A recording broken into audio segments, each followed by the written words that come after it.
খেতিয়ক এজনৰ মানে যিডোখৰ তাৰ মাটি মাজত থাকে মানুহজনে যদি নিবিকিও বুলি ভাবে মাটিডোখৰ ভৱিষ্যতৰ প্ৰজন্মৰ কাৰণে থ'ম বুলিও যদি ভাবে বা খেতি কৰি খাম বুলি ভাবে তথাপিও মানে এটা সময় ডাৱৰীয়া আৰু চিপ চিপকৈ বৰষুণ দি আছে আৰু সেইটো কাৰণে মই আজি ইয়াৰ দেখিছে ৰেইনকোট পিন্ধি আহিছোঁ কাৰণ মই আজি বগীবিল ছাইডে বস্তু দিবলৈ যাম আৰু এইখন বাইকখন দেখিছে তাৰ ৰখাই থৈ দিছোঁ আৰু মই যিটো বগীবিল ৰাস্তা মানে জামিয়া পথাৰখনৰ মাজে যিটো বগীবিল ৰাস্তা গৈছে সেই ৰাস্তাটো আহি থাকোঁতে মই এটা কথা মানে মনত পৰিলে আৰু ঘপককৈ সেই ৰাস্তাৰ মাজত ৰখি আজি আপোনালোকক এটা কথা কওঁ বোলো বিশেষ কথা আৰু সেই কথাটোৱে হৈছে এইখিনি মন কৰিছেনে এই ঠাইখিনি এবাৰ ভালকৈ মন কৰকচোন ইটো পাৰেও মাটি উঠাই থৈ দিছে আৰু এইফালেও মাটি উঠাই থৈ দিছে এইফালেও মাটি উঠাই দিছে মাজত এডোখৰ নিচিনা মানে দলনি নিচিনা হৈ আছে আচলতে এই ঠাইখিনিক মই কিয় দেখাইছোঁ আপোনালোকে গম পাইছেনে কাৰণ এইখন হৈছে জামিয়া পথাৰ আৰু এই জামিয়া পথাৰখনত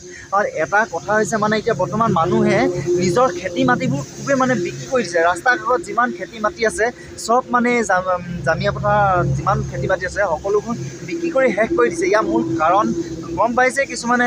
বহুত দামত বিকিছে কিছুমান দুখীয়া মানুহৰ ঘৰ আছে সিহঁতে নিজৰ মাটিখিনি বিক্ৰী কৰি দিছে আৰু এটা কথা ইণ্টাৰেষ্টিং কথা কি জানেনে আপোনালোকে আৰু সেই ইণ্টাৰেষ্টিং কথাটো এইটোৱে হৈছে যে চাওক এই মাটিডোখৰ দেখুওৱা কাৰণটো হৈছে যে এই ছাইডত দেখিছে এইডোখৰ অলৰেডি কাৰোবাৰ আছিলে হয়তো এই মাটিডোখৰ বিক্ৰী কৰি দিলে আৰু সেইটো ছাইডে দেখিছে সেইটো ছাইডে সেইডোখৰ মাটিও বিক্ৰী কৰি দিলে আৰু এইপিনে দেখিছেনে এইখিনি মাটিও বিক্ৰী কৰি দিলে কিন্তু এটা কথা আপোনালোকে মন কৰিছেনে মাজত এইখিনি মাটি থাকি গ'ল এই মাটিখিনিও অলৰেডি বিক্ৰী কৰিলে মোৰ সম্ভৱ মই নাজানো বিক্ৰী কৰিলে চাগে কিন্তু এটা কথা জানেনে সেই এইটো ছাইডে যদি বিক্ৰী কৰি দিয়ে এইটো ছাইডে যদি মাটিখিনি বিক্ৰী কৰি দিয়ে এইটো ছাইডে যদি বিক্ৰী কৰি দিয়ে তেতিয়া খেতিয়ক এজনৰ মানে যিডোখৰ তাৰ মাটি মাজত থাকে মানুহজনে যদি